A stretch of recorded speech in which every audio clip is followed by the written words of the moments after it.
मला सगळ्यात जास्त राग केव्हा आला माहितीये का? जेव्हा त्या म्हणाल्या की की नर्मदाताईंची जागा घ्यायची जानकीची लायकी पण नाहीये आणि प्रभाताई इथं नरसिंह भाऊजींना गळ घालायला चालले. कशी आहेस प्रभाताई? अरे कशी आहे काय? काल तर भेटलो होतो ना आपण. एका दिवसात काही फरक पडतो का माणसात? किल्लेदारांकडे आहेस तू प्रभाताई. इथे एका दिवसात माणसाचं आयुष्य बदलू शकतं. अच्छा, म्हणजे तुला हे विचारायचंय माझं आणि नरसिंहचं काल काय बोलणं झालं, परिणाम काय झाला हेच ना? नाही, कालच येणार होतो पण उशीर झाला, मग नाही आलो. सांग ना, काय बोलणं झालं? काय म्हणाला दादा? मलाच विचार ना. उगाच कोणाच्या तरी मार्फत माझ्यापर्यंत पोहोचण्याचा हा प्रयत्न कशासाठी? नाही, असं नाहीये, मी बोलणार होतो तुझ्याशी. अरे घाबरतोस काय? सरळ सरळ सांग ना, मी प्रभाताशी बोलत होतो म्हणून. मी काय कोणी परकी आहे का? बरोबर आहे तुझं प्रभाताई, तू परकी आहेस का? आणि म्हणूनच मी तुझ्या प्रस्तावाचा खूप शांतपणे नीट विचार केलाय. विचार नुसता करू नकोस. राजकारणी माणसं जशी देशाचा नुसता विचार करतात, कृती काय? मला नुसती आश्वासनं नकोय. प्रभाताई, त्याचसाठी मी इथे आलोय. आणि वामन, खरं तर बरं झालं तूही इथेच आहेस. मी असं ठरवलंय की आपल्या बँकेचं चेअरमन पद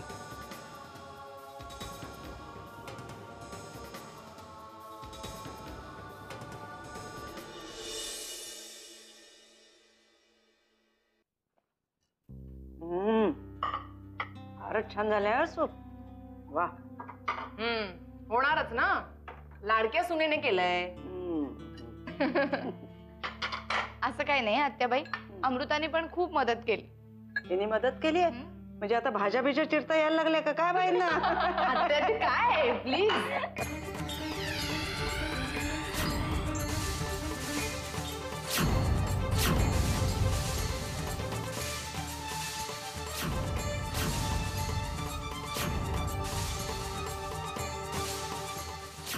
मी असं ठरवलंय की आपल्या बँकेचं चेअरमन पद तुला द्यायचं.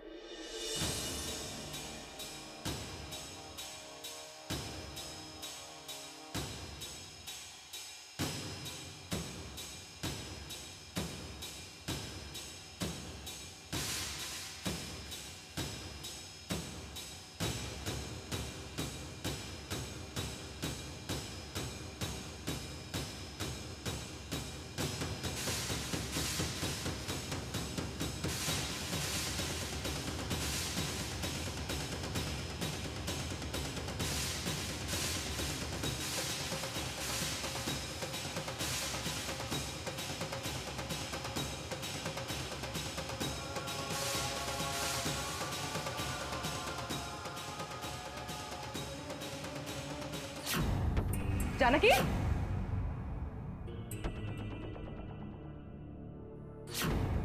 जानकी, मूर्ख आहेस का तू? आत्ता तो काटा डोळ्याला लागला असता तुझ्या. जरा बघून काम करणार. थोडक्यासाठी डोळा वाचला. पण हे झालंच कसं? काही नाही अगं, झालं काहीच नाहीये. पण आता जरासाठी वाचला तिचा डोळा. अगं, तिच्या हातातनं तो रुमाल खाली पडला, तो घेण्यासाठी ती वाकली आणि काटा तिच्या डोळ्याला लागला असता. आता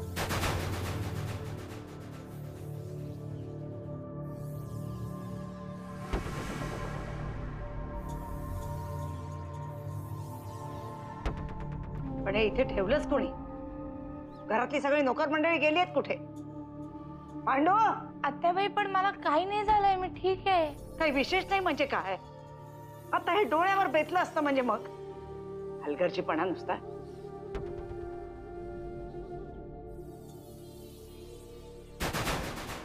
इतकं आश्चर्यचकित होऊन काय बघताय माझ्याकडे? हा प्रस्ताव तुम्हीच मांडला होता ना? हो. नाही म्हणजे तू एवढ्या लवकर हे सगळं मान्य करशील असं आम्हाला वाटलं नाही, म्हणून थोडंसं. थँक्यू दादा, थँक्यू. हा जो विश्वास तू माझ्यावर टाकलायस ना, तो मी सार्थ करून दाखवीन. त्याबद्दल मला कुठलीच शंका नाही आहे वामन.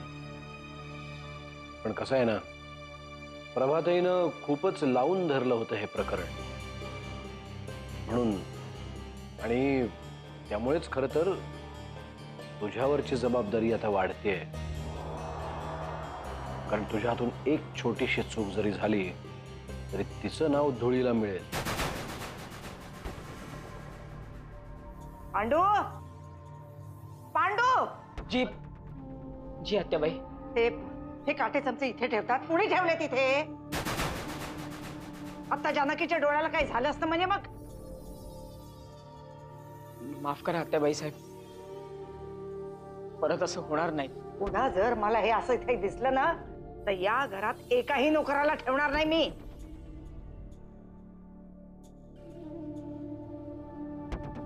आत्याजी, अगं जरा शांत हो ना. पांडू दादा, जी पुन्हा हे चमचा इथे ठेवायचं नाही, कळलंय?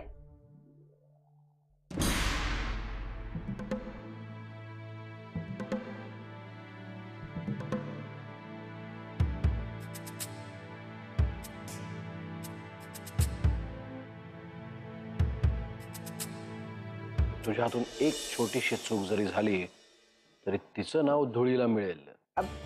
पण मला वामनबद्दल खात्री आहे. पण आता एक नक्की झालं, वामन चेअरमन झाल्यामुळे बरेचसे प्रश्न निकालात निघतील. म्हणजे प्रभाताईला कळलं मला काय म्हणायचंय ते, नाही का प्रभाताई?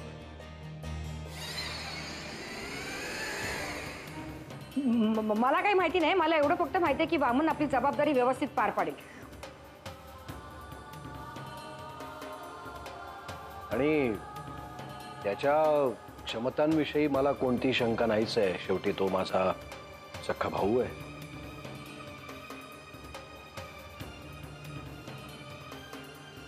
त्यामुळे मला वाटतं मी आजच आडारकरांशी बोलतो आणि त्यांच्या राजीनाम्याच्या पुढच्या फॉर्मॅलिटीज कंप्लीट करतो.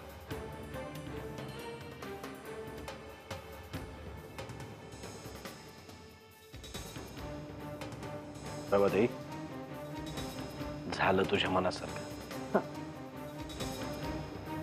आता विक्रांतला कोणताही प्रॉब्लेम नसेल ना?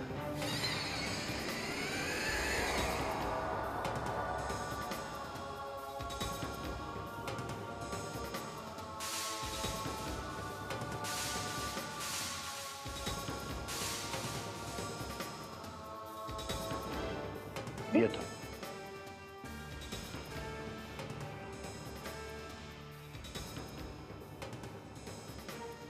काय विचित्र माणूस आहे हा. तुम्ही लोक राहता कसे याच्या बरोबर? एक वाक्य सरळ बोलत नाही तो. त्याच्या मनात काय चाललंय हे कुणालाही कळत नाहीये. जाऊ दे ना, जाऊ दे प्रभाताई. आणि थँक्यू, फक्त तुझ्यामुळे हे सगळं घडलं. दादाचं मन तुझ्याशिवाय दुसरं कोणीही वळवू शकलं नसतं. थँक्यू. ही जबाबदारी आहे, तू व्यवस्थित पार पाड. बा बाकी कोणासाठी नाही, पण तुझ्यासाठी आता चांगलंच काम करून टाकतील. येऊ.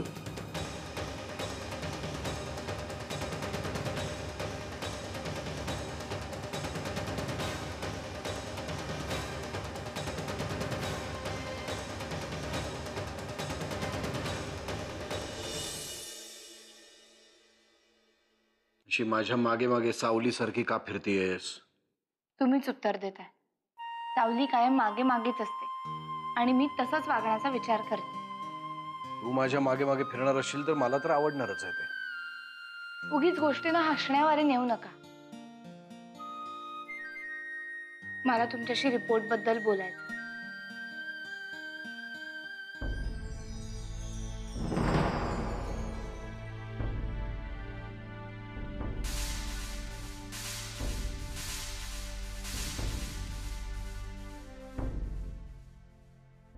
बोला ना. अच्छा, म्हणजे वाकणीस फितूर झाले तर? काहीतरी काय बोलताय? ते रिपोर्ट घेऊन आले होते तेव्हा मी समोर होते, त्यांना बोलावंच लागलं. मी बघा, तुम्हाला आता स्वतःची काळजी घेतली पाहिजे. म्हाताऱ्या माणसाला त्रास देतात तसा देऊ नकोस. प्रभाता इकडे का आल्या तुम्हाला चांगलं माहितीये. हे असे रिपोर्ट आलेले असताना त्या विषयावर त्यांच्याशी बोललंच पाहिजे का? जानकी, मी तुझी काळजी समजू शकतो, पण एकच गोष्ट लक्षात ठेव, नरसिंह किल्लेदार म्हणजे काही पालापाचोळा नाही की कोणीतरी प्रभा महाडिक नावाची एक वाऱ्याची झुळूक येईल आणि त्याला उडवून देईल.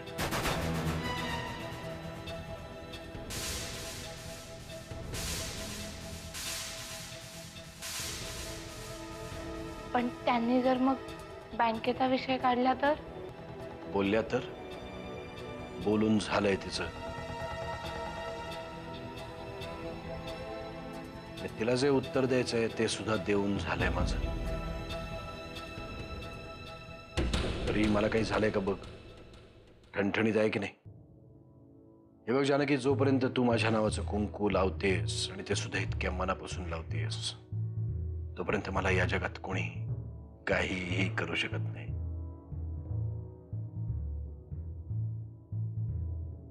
नाही, ते सगळं मान्य आहे, पण काय झालं सांगा ना.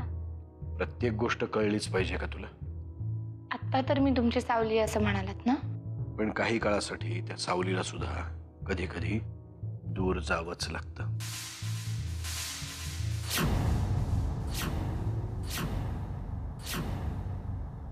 सावली कधी लांब नाही जात, ती त्याच्यामध्ये सामावून जाते.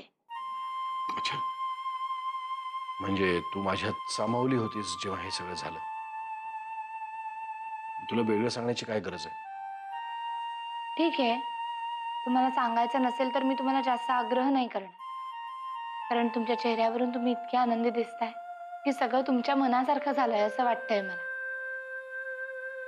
यावेळी मी माझ्या नाही पण समोरच्याच्या मनासारखं केलंय.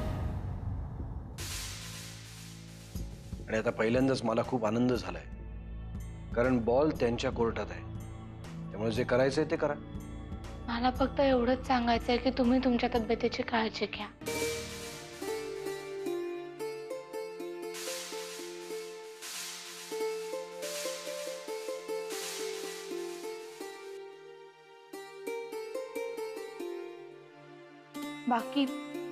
बाकी मला तुमच्या कुठल्याही गोष्टीमध्ये लक्ष घालायचं नाही. जानकी, तू जर डॉक्टर असतीस तर पेशंटला बेडला बांधूनच ठेवलं असतंस, नाही?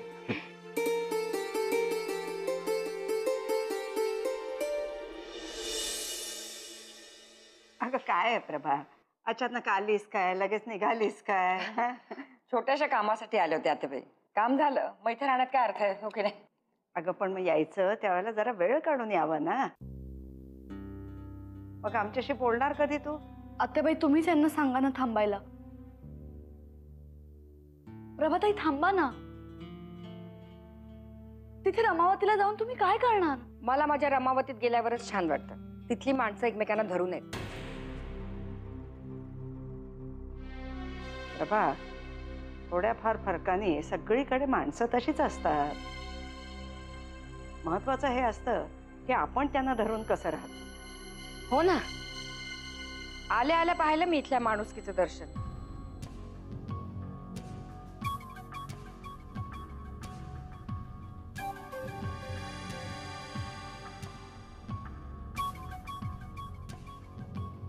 प्रभाताई, उशीर होईल, निघायचं का? आत्याबाई, तुम्ही की नाही आता घराकडे थोडंसं लक्ष द्या.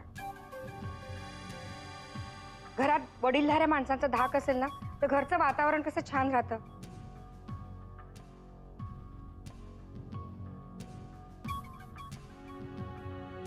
नाहीतर त्या घराण्याचं काय होतं त्याची कल्पना आहे मला.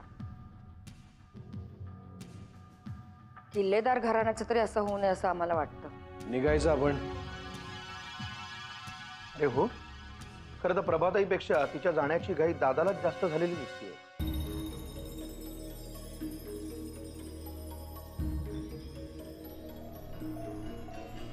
प्रत्येक वेळी आपल्या बुद्धिमत्तेचं दर्शन झालंच पाहिजे असं का वाटतं तुला? आता मी बाहेर जाताना तरी भांडू नका. अगं प्रभा, हे भांडण नाही आहे काही. शाब्दिक चकमक आहे दोन भावांमधली असं समजायचं आणि सोडून द्यायचं.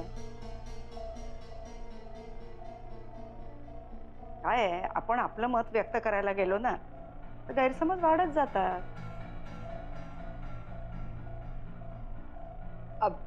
येते मी.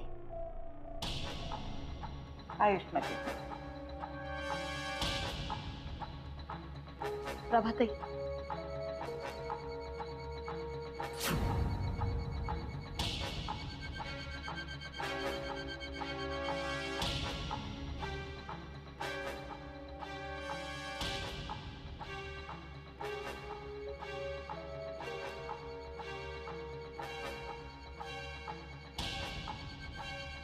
सांभाळून जा बरं का. आणि विक्रांतला सांग मी विचारलंय म्हणून.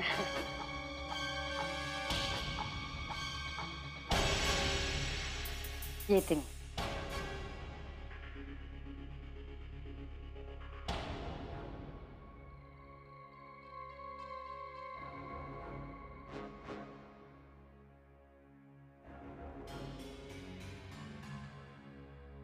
अमृता कुठे दिसली नाही?